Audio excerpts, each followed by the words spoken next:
Tanghali po, oras na para sa maiinit na balita. Sa bintana na yan sa inyo. Water cannon, kind of guard.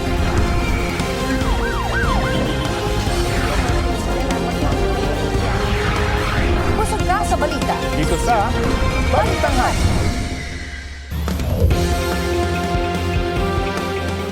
Mainit na balita, niyanig ng magnitude 5.8 na lindol ang Occidental Mindoro. Natuntuan ng PHIVOX ang epicenter 21 kilometers southwest ng Mamburao alas 10:38 ngayong umaga.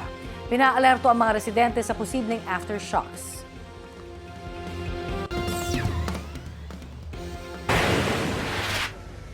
Kita sa kuha ni Youth Cooper Ray J. Andres ang pinsala sa bulaluhang yan sa barangay Silan sa La Trinidad, Benguet matapos matabunan ng gumuhong lupa sa gitna ng masamang panahon.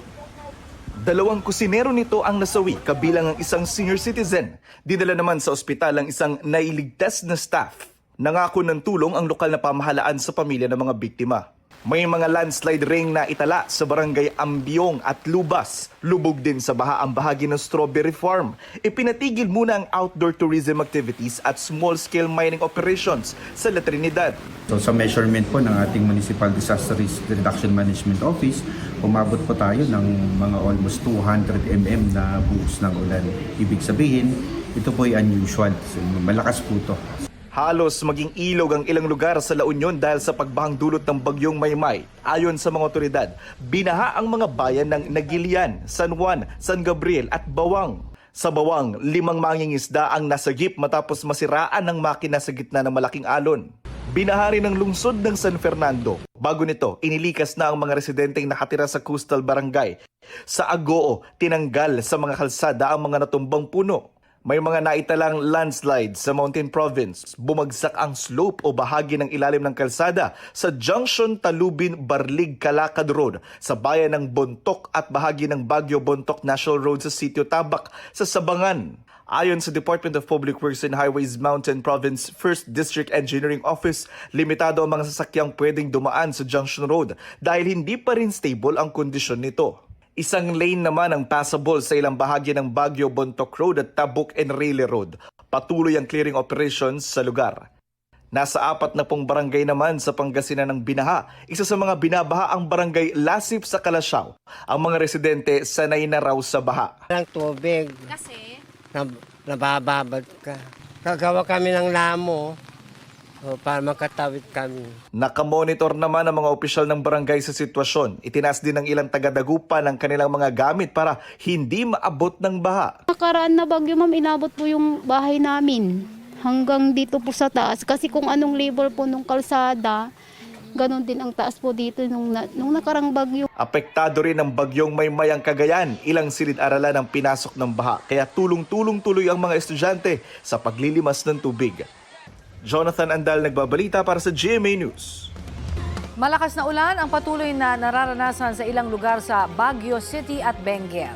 Ang ilang pong tipak ng bato na nahulog mula sa bundok ang humambalang din sa ilang kalsada. Live mula sa Baguio City, may ulat on the spot si Marisol Abduraman. Marisol? Connie, sa ulan pa rin gumising ang mga taga Baguio City at ilang lugar dito sa Benguet na hanggang ngayon ay inuulan pa rin.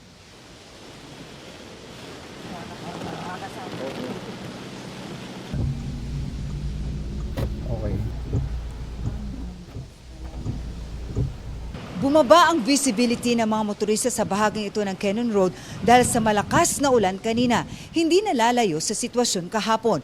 Pero kahit sa kasagsagan ng ulan, tuloy-tuloy ang paglilinis sa mga gilid ng kalsada. Particular na ang mga pag-clear sa mga tipak na bato na nahulog mula sa bundok. Malakas pa rin ang ragasan ng tubig na nanggagaling sa bundok. Sarado pa rin ang mga pasyalan na nabalot na ng hamog. Maulan din sa La Trinidad, Benguet kung saan may mga inilikas na sa mga landslide-prone area. At alam mo, Connie, dito sa ating kinaroroonan ngayon, hindi kita pero nandito tayo actually sa Melvin Jones. Yung nakikita ninyo halos, kung kukumpara a few minutes before we air, medyo mas clear na ito ng konti kung kukumpara kanina. Nasa Melvin Jones tayo at few steps away from here, nasa harapan lang natin ang Burnham Park na hindi na natin matanaw ngayon dahil sa kapal ng hamog. Lifted na ang storm signal as of 2 a.m. kanina dito sa lungsod. Kaya LPA na lamang ang nararanasan. Gayunpaman, ayaw pa rin pakakampante ng mga otoridad dito, lalo't meron silang nasa 6 na barangay na nasa landslide-prone area. Bagamat ang magandang balita as of this time ay wala pa naman daw inililikas o wala pang kailangang ilikas. Meron na rin mga naitalang pagbaha dito sa lungsod. Connie. Marisol, bukod doon sa mga nasa landslide-prone areas, may iba pa bang inilikas na pamilya dyan sa Baguio at sa Benguet na rin dahil po sa masamang panahon na yan?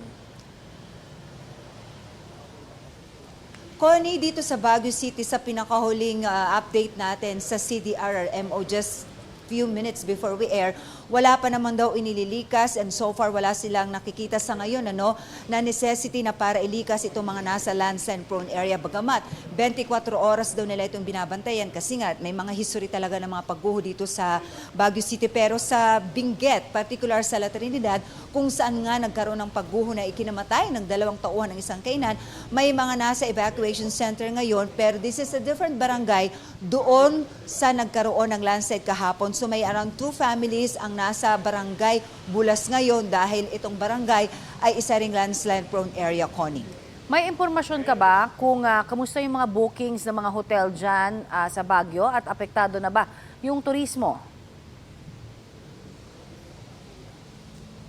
Well, kung sa turismo, Connie, sa pag-iikot natin sa mga pasyalan, sarado kasi ang mga pasyalan dahil yun na nga dahil sa masamang panahon. Pero may mga ilang hotels tayo at particular na sa hotel kung saan tayo tumutuloy, may mga bookings. In fact, nagulat nga kami sa arrivals, I would say, dahil sabi nga namin, bagyong-bagyo tumuloy. Pero ayon sa mga nakausap natin kanina off-cam, tinuloy na rin daw nila ang kanilang mga nakaschedule na booking.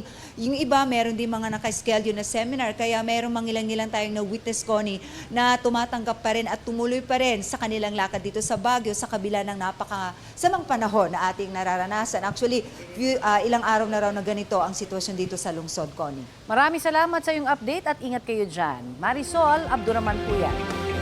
4 ang huling bilang ng nasawi sa pinagsamang epekto ng Bagyong Luis, Maymay at hanging habagat. Ayon sa National Disaster Risk Reduction and Management Council, subject for validation ang bilang ng mga nasawi. Isa rin po ang naitalang sugatan na for validation din. Aabot naman sa mahigit 38,000 pamilya ang apektado ng masamang panahon. Tinatayang nasa mahigit 2 milyong piso naman ang ibinigay na assistance sa mga apektadong pamilya. Patuloy na inaalam ng ahensya ang halaga ng pinsala sa agrikultura, infrastruktura at iba pa. Nalusaw na ang low pressure area na dati pong bagyong Maymay habang nasa Philippine Sea ayon sa Pag-asa. Gayunman, maging alerto pa rin po sa malakas na hanging habagat. Apektado po nito ang Central at Southern Luzon, kasama na rin po tayo dito sa Metro Manila at ang western sections ng Visayas. Hinahatak ngayon ang habagat ng Typhoon Dolphin, ang bagyo na nasa labas ng Philippine Area of Responsibility. Huli po yung namataan 1,095 kilometers northeast ng extreme northern Luzon. Hindi na inaasahang papasok sa PAR ang nasabing bagyo. Higit na makakaasa po sa maayos at maaraw na panahon ang nalalaming bahagi ng Visayas at Mindanao, pero posible pa rin po yung mga local thunderstorm. Base kasi sa rainfall forecast ng Metro Weather, mataas ang tsansa ng light to moderate rains ngayong araw hanggang Sabado at Linggo. Posible rin ang heavy rains bukas bandang hapon. Uulanin din ngayong umaga hanggang mamayang gabi ang Ilocos Region at ilang bahagi ng Cordillera, Central Luzon, Calabarzon, Mimaropa Region at Western Visayas. Magpapatuloy yan hanggang weekend. Posible ang heavy to intense rain sa ilang lugar na maaaring magdulot ng baha o landslide. Sa iba pang balita, formal nang hiniling ng Amerika na ipa-extradite doon si Kingdom of Jesus Christ founder, Pastor Apollo Kibuloy.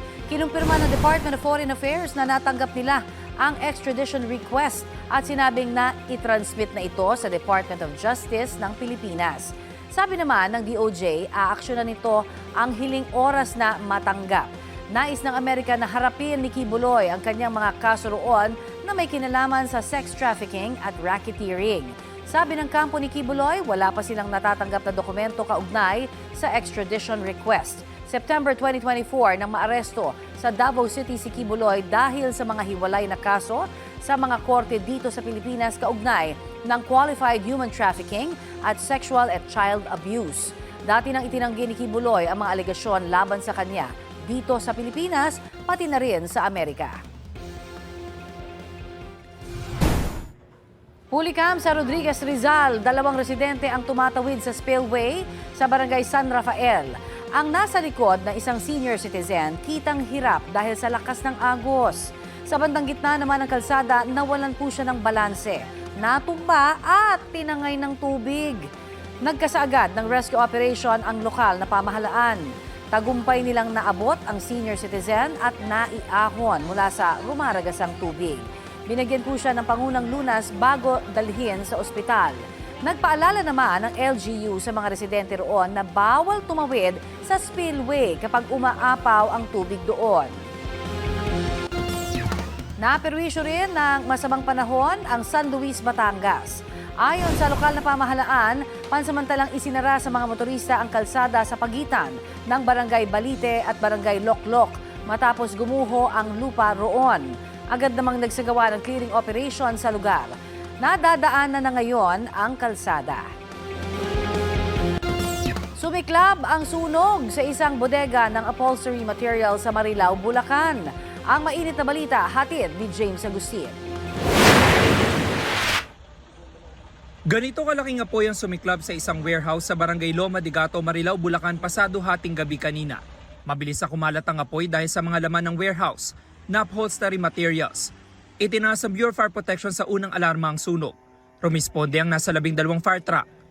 Ang iba galing pa sa kalapit bayan. Walang empleyado sa loob ng warehouse na sumiklab ang sunog. Ang ilang stay-in na empleyado na natutulog sa barracks malapit sa gate ng compound. Ginising na may-ari na may naamoy siyang parang nasusunog. Nung chinek nila, ginising nila yung kasamang mga tao nila sa barracks, binuksan nila yung pinaka-gate nila, yung pinaka-entry point natin ngayon. At nakita nila na may apoy na, fully developed na. Malaki na yung apoy. Mayroon tayong nakitang mga doon, mga nagamit na pang fire extinguisher, portable fire extinguisher. Sinubukan nila kaso talagang developed na yung apoy at matras na sila. Dahil may firewall ang warehouse, hindi nadami ang katabi nitong warehouse na nasa loob din ng compound. 4:30 ng umaga nang tuluyang naapula ang sunog. Yung warehouse natin is naka-firewall. So nung assessment namin, sa tingin namin hindi na siya kakalat. Kumbaga confine na siya. Yun nga lang, isa lang entry point, kaya medyo nahirapan tayo. Iniimbestigahan pa ng BFP kung saan bahagi ng warehouse nagsimula ang apoy at ang posibleng sanhi nito. Hindi pa masabi ng mga otoridad ang kabuang halaga ng pinsala. Tumanggi muna magbigay ng pahayag ang may-ari ng warehouse. James Agustin, nagbabalita para sa GMA News.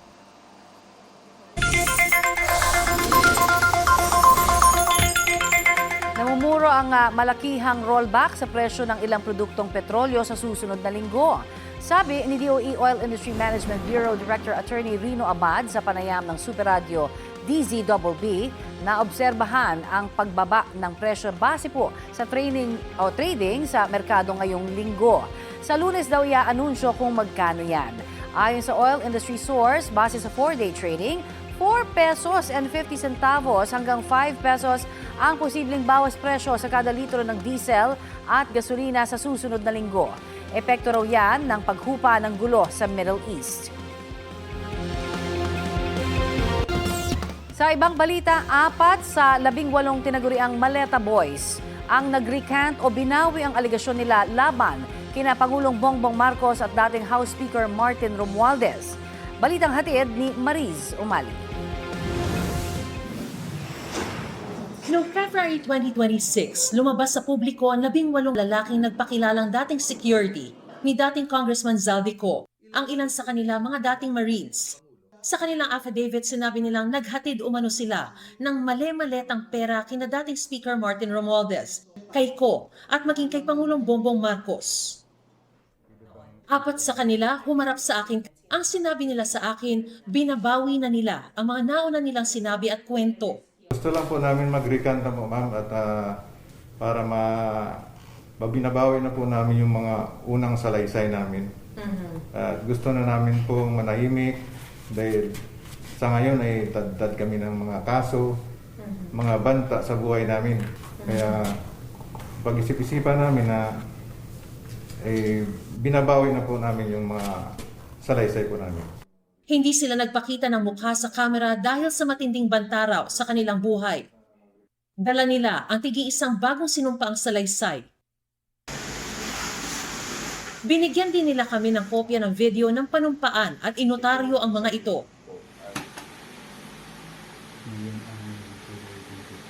Bakit niyo gustong bawiin? Hindi po totoo yung mga ibang sinabi na po namin. Binabawi po namin lahat yung unang salaysay na nagatid namin. At hindi totoo po yung sinasabi namin doon. Sa unang sinumpaang salaysay namin. Doon sa sa salaysay namin po, sa unang salaysay po. Sa affidavit. Yung hindi totoo yung sinasabi namin. Bakit niyo ngayon sinasabi na hindi totoo? Pero noon kasi pinanindigan niyo eh. Parang naguguluhan pa kami noon. Tapos ang nagawa ng affidavit namin po ay hindi kami po. Sa kanilang bagong affidavit, sinabi nilang binabawi na nila ang nauna nilang mga alegasyon laban kina Marcos, Romualdez, Co. at iba pa. Pumirma lang sila sa joint affidavit dahil sa pangakong pera. Una kasi dyan, ma'am, may mga pangako po sa amin. Tulad ng pinansyal na sinasabi nila po na pwede na po kayong hindi magtrabaho ng 2 taon. Tapos, meron pa kayong security sa pamilya niyo. Kapalit ng ano? Kapalit po sa ginawa na joint affidavit ko. 3 sa humarap sa akin, pumirma ng affidavit sa Office of the Ombudsman na ginagamit ngayon sa investigasyon kay Romualdez at iba pa. Pero kwento nila, pinilit silang pumirma sa sinumpaang salaysay na gawa na rin daw. Tinakot daw silang sasampahan ng patong-patong na kaso. Ang affidavit daw nila ngayon, sila mismo ang nagsulat at walang namilit. Kami po, wala pong namilit, Walang namilit. Hindi kayo, wala ng financial assistance this time? Wala na. Kasi gusto lang po namin, manahimik na kami, ma'am. At matapos na po lahat na ito. Para mawala na rin po yung mga kaso namin. 2 buwan na raw pinag-iisipan ng mga tinaguriang Maleta Boys na ito na bawiin ang una nilang mga salaysay hanggang sa maging buo na raw ang kanilang loob at i-execute ang mga bagong affidavit 2 linggo na nakalilipas. Anila, nag-iisip na rin daw ang iba pa nilang mga kasamahan na pumanig sa kanila. Patuloy na kumukuha ang GMA News na reaksyon mula sa Ombudsman at kay Attorney Baligod na unang nagpakilala sa grupo ng mga sundalo. Mariz Umali nagbabalita para sa GMA News.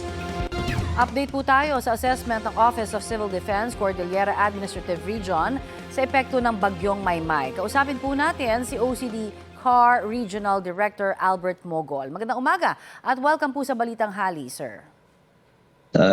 Magandang umaga po, Ma'am Connie. Sir, ano na ho ang latest? Yes, ma'am. Ano po ang ating latest assessment sa epekto po ng bagyong Maymay dyan sa Cordillera Region at lalo na po sa Benguet na nagka-landslide pa? So far po, ongoing po yung mga assessments ng mga local government units natin. Nagko-conduct po sila ng rapid damage assessment. Kasi po kailangan nilang gawin yan para po makapag-declare ng state of calamity. So far po, as reported po din ninyo kanina dyan, yung incident po na nangyari kahapon sa may Shilan. It was already reported na 2 po yung nasawi at 1 po yung nasugatan. Aside from that, there are reported 5 road closures. Kasama na po dito yung Cannon Road, yung pong Asid ng Alisan Road, ito pong portion po ng Benguet Nueva Vizcaya Road. At meron din pong naitala sa Apayao, dito po sa bandang Kalanasan. And dito po sa bandang Mountain Province, sa may Barlig po, may reported din po na road closure. Pero ongoing naman po yung clearing operation. So far po, reported po na families na affected. We have 46 barangays affected. There are 133 families for a total of 483 individuals. Ito, yung iba po, nasa evacuation center, pero as of this morning, minomonitor namin na bumalik na po sa kanilang mga residences at mga kamag-anak. Ito po nasa evacuation center. Okay. Meron po tayo Yes, ma'am. Yes, sir. Yung pong sa Silan, no, La Trinidad, Benguet, pwede ho ba naming malaman kung ito ho ang first time na nagkaroon po ng landslide dyan? Ano ho ba yung vicinity na nasasakupan niya? May mga barangay ho ba dyan? O kalsada lang po ito? Ito po ang Silan po, sa barangay ng La Trinidad, Benguet. Ito po ay may kalsada. Magkakasunod po yung mga road na mga kainan diyan, no? Aha. As per record po, no, 7 years na po ako dito as the regional director, wala pong naitalang landslide dyan sa lugar na yan. Meron po mga ibang lugar na may naitalang landslide, pero ito po ay naayos na at nalagyan na po ng slope protection. Aha. Yung pong sa Silan, sa La Trinidad, Benguet, ang pinakadahilan po ba niya ay kulang po siya sa protection kaya? Kailangan pa ho bang dagdagan? Per report po, no, ang assessment ng local government unit. Dahil po ito sa saturation ng na-saturate na po yung ating kalupaan. Kaya po nagdulot ng landslide. Okay. Nagpapatuloy pa rin po ba ang search and retrieval operation, sir, sa ngayon? So far po, na-recover na yung dalawa. Okay. Na reported na death. At yung pong isa na injured po, nasa ospital na po at binibigyan na po ng lunas. At yung apat po na meron po kasing apat na reported earlier na kumakain pero sila po ay hindi na naapektuhan ng landslide. I see. Ano po? Iwas po sila agad. Yes. That's good to know, sir. Ano po naman ang latest na bilang ninyo ng casualties? Sabi ho kanina, 2. May mga nawawala pa rin ho ba? Wala naman pong recorded other injuries or nawawala. Pero ang pinibigyan po namin ng emphasis ngayon is yung pag-monitor po ng local government units, lalong-lalo na po dito sa mga mining areas natin, sa Itogon. As you all know, way back 2018, nagkaroon po tayo ng massive landslide dyan na 116 po ang casualties natin that time. So kanina po, kausap ko po yung municipal DRRM officer nila. Aha. At sila po ay umiikot, no? Nagpalabas na po sila ng direktiba na wala pong mga mining activities at talagang iniisa-isa nila yung mga sites para po maiwasan natin yung nangyari noong 2018. Sir, palinaw lamang po, yung mining activities, these are small scale mining po lang ba? Combined po ito. Meron Combined. Yes, meron pong small scale at meron din po yung nasa Minahang Bayan. Sanction po ito ng ating pamahalaan. Okay. At yung mga kainan po, para bang nasa tabing-tabi ho ng bundok po ito, sa may bandang kalsada, ito ho ba yung sinasabing natabunan? Doon po sa Barangay Silan, yes ma'am. Okay. So may gagawin ba ho ang lokal na pamahalaan para ma-regulate syempre dahil nagka-landslide na, sabi nyo nga may saturation na dyan at baka maging delikado pa ho kung may mga kainang hile-hilera pa rin po doon. Yes ma'am.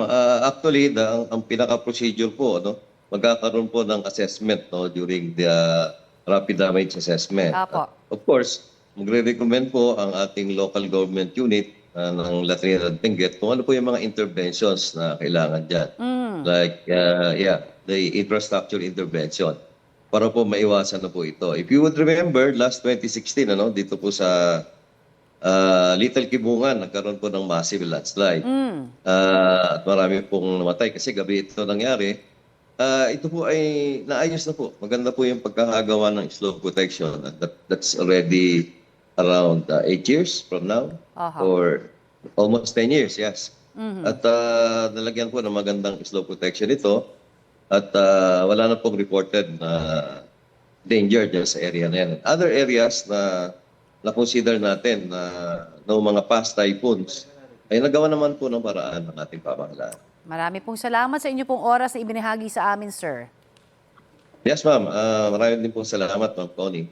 At ingat po kayo. Ingat din po kayo dyan. Opo, kayo rin po. At may panawagan lang po ako, Ma'am Connie. Go ahead, sir. Sana po, yung mga travelers natin, kasi kanina ni-report ng ating kaibigan angkor din dito, si Ma'am Rizal, na marami po pong turista na maakyat dito sa Baguio. So sana po ay pag ganitong panahon, dinidiscourage na po namin yung mga tourism activities dito. Lalong-lalo na po yung kung hindi naman po importante, ang pagpunta dito ay pagpaliban na lamang po. Of course, meron din po kasi mga activities dito like may mga conventions at nandirito na po sila, ongoing po. At yung iba naman po ay pinopostpone muna, hold in abeyance para po hindi na po maapektuhan yung, Yes, sir. Yung safety. Yes, ma'am. Marami. Yes. Okay, ayan ho yung magandang paalala, no, para po doon sa mga nagbabalak na pumunta kung wala naman silang importanteng lakad po dyan, ay pagpaliban na lang muna. Marami pong Yes po. Yes, marami pong salamat sa inyo po sa inyong oras sa amin. Wala po naman at ingat po tayong lahat. Okay, yan po naman mula sa Office of Civil Defense, Cordillera Administrative Region, si Director Albert Mogol. 5 kabaong ang natagpuan sa magkakahiwalay na lugar sa Metro Manila. Bukod po sa nakasulat na anti-China message, nakadikit din sa mga kabaong ang mga litrato ng ilang Chinese officials. Ang mainit na balita hatid ni Jomer Apresto. Pre, may nag-iwan dito ng kabaong, pre, kasama. Nagdulot ng takot sa ilang motorista at mga naglalakad ang kabaong na yan na iniwan sa bangketa ng Rizal Avenue Extension bandang 7th Avenue sa Caloocan kaninang madaling araw. Ayon sa uploader ng video, hindi nila malapitan ng kabaong dahil sa pangambang may bomba sa loob nito. Sa kuha ng CCTV ng Barangay 54 pasado alas 2 ng madaling araw kanina, may kitang isang kulay puting van na huminto sa kalsada. Maya-maya, 5 tao ang lumabas sa van at sinetap ang kabaong bago sila tuluyang umalis sa lugar. It might be a threat. We will contact with the policeman, lahat ng mga anggulo. Anyway, ang CCTV namin open. Lahat po, mga anggulo, makikita natin yung van kung baka makikita natin rin ang plate number at di ma-report natin sa LTO. Pasado alas 3 ng madaling araw nang kunin ng mga otoridad ang kabaong. Sa Quezon City naman, isa ring kabaong ang iniwan sa gitna ng Boy Scout Circle sa Timog Avenue mag-aalas 3 ng madaling araw kanina. Ayon sa barangay officials, nakita ng mga tauhan ng Traffic and Transport Management Department o TTMD ang mga nag-iwan sa kabaong. May 3 tao na naglapag. Isang babae, 2 lalaki. Tapos van na puti na walang plate number. Tinanong siya nung TTMD, yung babae, sabi naman sagot nila babalikan din daw nila. Inisip namin na may tao kasi pero wala naman po, litrato lang. May ilang litrato na nakadikit sa mga kabaong. May nakasulat din dito na Chinese Communist Party at mga salitang greedy at salot. Pasado alas 3 ng madaling araw nang kunin ng kabaong ng Quezon City Police. Sa di kalayuan, mayroon ding mga bulaklak ng patay sa Center Island. Hindi raw malinaw kung kasama itong iniwan sa lugar dahil wala umanong playback ang CCTV ng barangay. Sa Makati, may kaparehong kabaong na nakita sa bahagi ng Buendia na ayon sa Makati City Police ay malapit sa Chinese Embassy. Iniinspeksyon ito ng pulisya at bomb squad at nang buksan ay walang laman kundi papel. Pareho rin na nakalagay sa mga nakitang kabaong, may nakasulat na Chinese Communist Party. Ang mga larawan naman, kamukha ni na Chinese President Xi Jinping, Chinese Foreign Minister Wang Yi, at Chinese Ambassador to the Philippines, Jing Chuan. Ang one dito, establishment dito, ito yung Chinese embassy natin. Okay, naroroonan po nitong kabaong ay malapit sa Chinese embassy. So, meron mo bang coordination sa inyo yung embassy o ano mo ang... Wala pa ma'am, makipag-coordinate pa tayo sa kanila. Na-verify naman ma'am, walang laman, pero as of now, ginagawa natin yung operating procedure na ipapasok mo natin tapos paano natin sa UOD para... May iniulat ding nakitang kabaong sa Santa Cruz sa Maynila. Jomer Apresto nagbabalita para sa GMA News. Iniimbestigahan na ng National Capital Region Police Office ang tungkol sa mga kabaong na iniwan sa ilang lugar sa Kamaynilaan na may litrato ng ilang Chinese officials. Ayon sa NCRPO, 5 kabaong ang natagpuan sa magkakahiwalay na lugar sa Caloocan, Quezon City at Makati. Sinadyang iwan daw ang mga kabaong kaninang madaling araw. May mensahe ang mga kabaong na kontra CPP-NPA at kontra China. Sinisilip na rin ng NCRPO ang mga CCTV sa lugar na pinag-iwanan ng mga kabaong. Sabi naman ng Department of Foreign Affairs tungkol sa mga kabaong na may mensahe kontra China, hindi nito pinahihintulutan ang anumang aksyon o banta ng karahasan laban sa sinumang individual o opisyal. Hindi rin ito sumasalamin sa posisyon ng gobyerno at hindi rin ito ipinapakita kung paano maglahad ng kritisismo ang mga Pilipino kahit sa mga sensitibong issue sa politika. Nakikipag-ugnayan din ang DFA sa mga otoridad kaugnay sa tinawag nitong Reckless Act. Wala pang pahayag ang Chinese Embassy kaugnay sa mga iniwang kabaong na may mensaheng kontra China.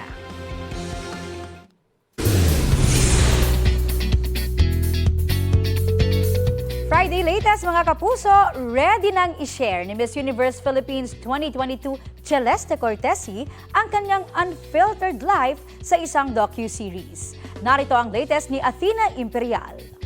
You know, I totally feel and understand. Mula pageants to entrepreneurship hanggang sa pagiging ina. Yan ang matutunghayan sa 8-part docu-series na Celeste Unscripted na tungkol kay beauty queen at numang Celeste Cortesi. In pageantry, when I do interviews and I do my own thing, I am very scripted.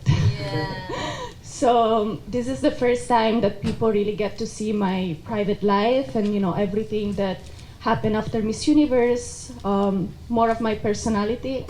Produced and directed ang docu-series by Filipino Emmy winner Michael Carandam, na nakatrabaho na ni Celeste nang sumali siya sa Miss Universe Philippines 2022. Celeste asked me to do her video for Miss Universe Philippines. Like, we did the catwalk challenge, and we did also the fashion film challenge.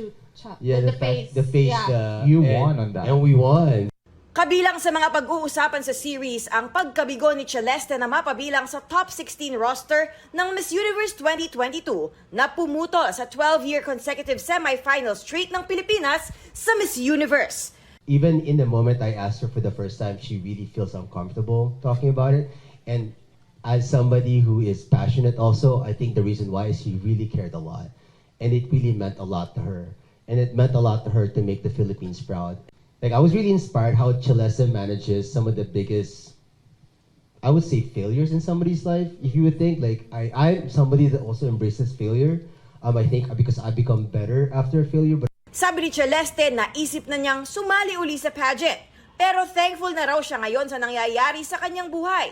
But I think now I reached a point where I feel at peace with what happened. I really gave my best. Like, I really fought for it so much, and I prepared for it for more than a year, to be honest. And I'm just very grateful about like where I am right now. And I think, like, also looking back,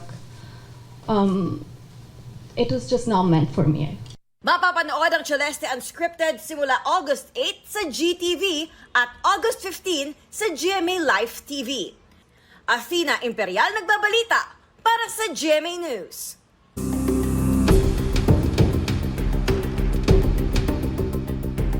Natutuwa raw si Vice President Sara Duterte sa ipinapakitang performance ng kanyang defense team sa impeachment trial. May puna naman ang bise sa takbo ng paglilitis at sa ilang personalidad. Balitang hatid ni Darlene Kai. Sa panayam kay Vice President Sara Duterte, nagpakawala siya ng batiko sa kinahaharap niya ngayong impeachment trial. Napaka-klaro naman yung bending the law dyan sa impeachment na yan. Ang sabi niya, bending the law o pagbali ng batas. The third impeachment complaint. Kabilang sa mga pinatungkulan niya ang question niyang impeachment proceedings sa Kamara. Petisyong ibinasura na ng Korte Suprema dahil moot na ang issue.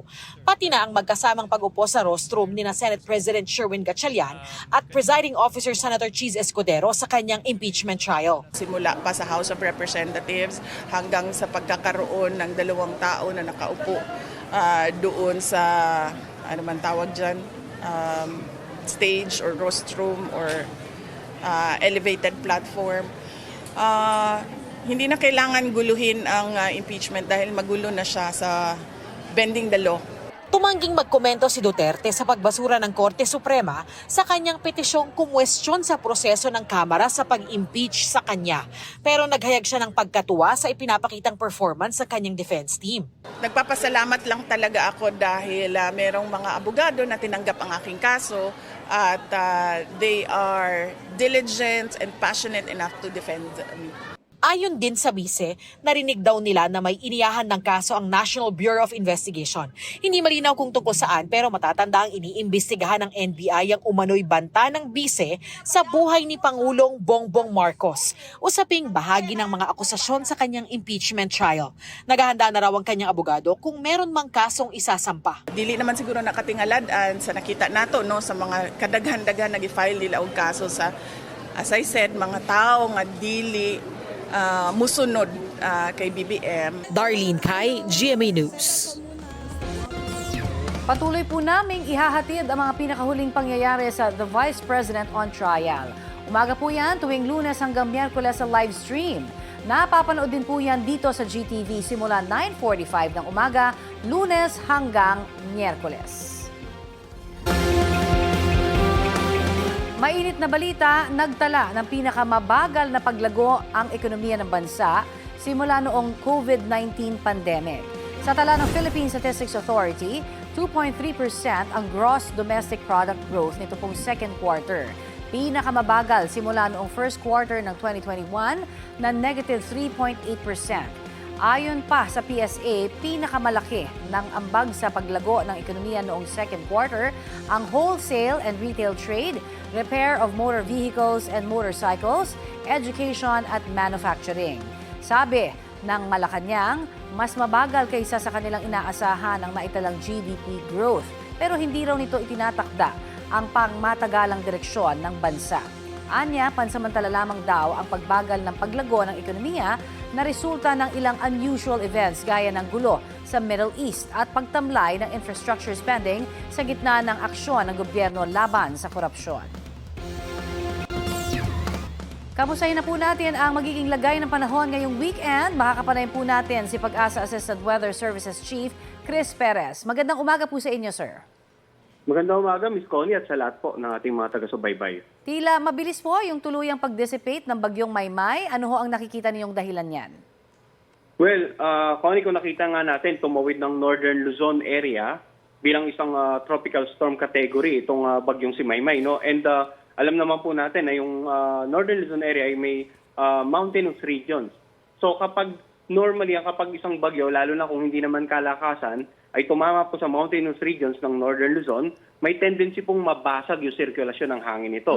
At bukod pa dyan, nawawala na ng supply ng moisture kasi karaniwan po yung mga ganyang landmass ay mababang moisture content ng hangin at yun po isang source ng lakas ng bagyo. Kung kaya't yun yung naging dahilan kung bakit since last night hanggang kaninang umaga ay tuloy nang naging isang low pressure area na lamang itong dating bagyong Maymay. Mananatili hubang malakas ang habagat naman ngayong weekend at ano-ano ho yung mga lugar na uulanin kung sakasakali? Tama po sila, no?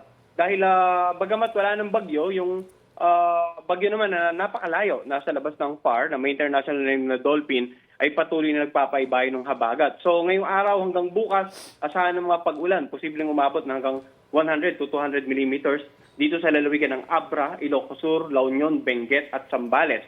100 millimeters naman sa ilang lugar, gaya nga ng Ilocos Norte, Apayao, Kalinga, Mountain Province, Ifugao. 100 millimeters din, Nueva Vizcaya, Nueva Ecija, Tarlac, Pampanga, Bulacan, Bataan at Occidental Mindoro. At inaasahan po natin yan na sa Sabado at sa darating na linggo ay posible pang manatili itong epekto ng pinag-ibayong habagat. At sa Sabado nga, inaasahan natin na kasama na ang Metro Manila sa posibleng ulanin ng mula 50 to 100 millimeters of rain. Kaya patuloy paalala natin sa ating mga kababayan, bagamat wala ng bagyo, yung pinag-ibayong habagat, pwede pa rin po magdulot ng mga pagbaha, lalo na sa low-lying areas, pagguho ng lupa sa mga lugar na malapit po sa paanan ng bundok, lalong-lalo po kung ilang araw nang nag-uulan sa kanilang lugar. Marami pong salamat sa inyo pong paalala na yan. Thank you. Maraming salamat dito at magandang araw. Yan po naman si Pag-asa Assistant Weather Services Chief Chris Perez. Ganito kasigla ang 11 taong gulang na si May, pero ang kakulitan niyang ito, isang talang alaala ngayon. Nakaburol siya ngayon sa Las Piñas matapos makuryente dahil sa isang nag-malfunction na clip fan. Electric fan nga daw po ang sanhi doon sa pagkakuryente kasi yung dulo niya naputol po eh. Naputol bali ang dulo. Ngayon yung kaputol nun, dumikit po doon sa double deck namin. Ngayon nung dumikit yun doon sa di nakadikit, itong anak ko naman kasi basa. Tapos basa na rin yung flooring kasi nga nagigib siya na wala kasi kaming tubig, naputulan kami gawa ng sa hirap nga namin. Sa lakas daw ng pagkakakuryente ni May, nadamay din ang kanyang lola at kapatid. Sumigaw daw. Aray daw. Nakita ng nanay ko, nanginginig na. Sabi ng nanay ko, kulot, huwag ka magbibiro. Ginawa nanay ko, hinawakan siya. Kala niya, nagbibiro lang, hinawakan. Nakuryente na rin siya. Tapos sumawak din yung si Bibi, nakuryente na rin yung bunso ko. Binitawan, sabi nung anak ko na bunso, yung kapatid niya, na Nay, lumabas na dyan, kuryente yan. Namamasada noon si Noel bilang tricycle driver nang maaksidente ang anak. Sa ospital na lang niya inabutan ang anak na wala ng buhay. Pinipisil ko para umaray ba. Sabi ko, laban ka naman na, huminga ka. Sige na, gumalaw ka kahit isa lang. Ayaw talaga. Wala ka pa masabi sa kanya. Malambing po siya. Yung darating sa terminal ni nabiyay ka ron, hingi po ng baon. Pag nakita ko, yayakap na yan sa akin, tapos ikikis niya ako niyan. Hingi naman ang kiss naman yan. Tapos, yung buko kasi ito, ganito, mahaba. Susuklay niya. Ito yung mismong clip na ayon sa ama ng biktima, naging sanhi ng aksidente. At ito yung dulo ng kable na natuklap at na-expose, kaya naging simula ng pagkakakuryente ng biktima. Problema pa sa ngayon ang pagpapalibing kay May. Botante po siya ng Las Piñas, so ina-expect po namin na siya ay makaka-avail ng libreng libing, pero ang naging conflict according to Kuya Noel na hindi nga daw po ito sa funeraria ng Las Piñas kundi sa Bacoor. So paglapit naman niya ng Bacoor, ang sabi naman po ng barangay ng San Nicolas, according sa kwento ni Kuya Noel, ang address naman niya ay Las Piñas, kaya hindi rin din daw po ma-avail ang libreng libing. Nanawagan ako, nagkaroon kami ng pag-uusap kanina, nag-post po ako sa social media, sa FB ko na humihingi kami ng tulong sa mga kinauukulan para naman ma-avail po nila yung libreng libing, either Bacoor man ito or Las Piñas. Iba yung ingat din ang paalala ng pamunuan ng barangay sa paggamit ng mga dekuryenteng gadget sa bahay. Katulad po nung clip fan na ito, which is nakikita po natin, ang dami, halos lahat po ng kabahayan ay gumagamit po nito at ang mga minor de edad, ang mga bata po ay kanila pong sila na yung nagpa-plug na nito at napakadelikado. Baka may mga sugat na wire na alam naman natin na baka mamaya undersize po yung mga wires nito. So maging po tayo mapagbantay. Sinusubukan pa namin makuhanan ng pahayag ng lokal na pamahalaan ng Las Piñas. Bam Alegre nagbabalita para sa GMA News. It's official, binuksan na ang 22nd Cinemalaya Philippine Independent Film Festival. Present sa opening kahapon ng Cinemalaya 22 Real Reflections, si sparkle artist Rocco Nasino. Bida si Rocco sa film entry na Tirik. Naroon din ang ilang bigating direktor kabilang si Kapuso award-winning screenwriter and director Zig Dulay. Hosted ang event ni sparkle actress Clea Pineda kasama ang co-host na si Janela Salvador. Bukod sa Tirik, kasama rin sa entries this year ang pelikulang Hand of God ni Hari ng Tondo star Ruru Madrid. Family drama na tayo lang ang nakakaalam ng nagbabalik Cinemalaya na si Martin Del Rosario.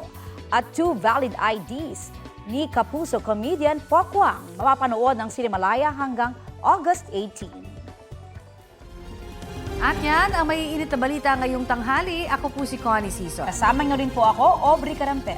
Ito po ang GMA News. Walang kinikilingan, walang pinoprotektahan. Noon at ngayon, serbisyong totoo.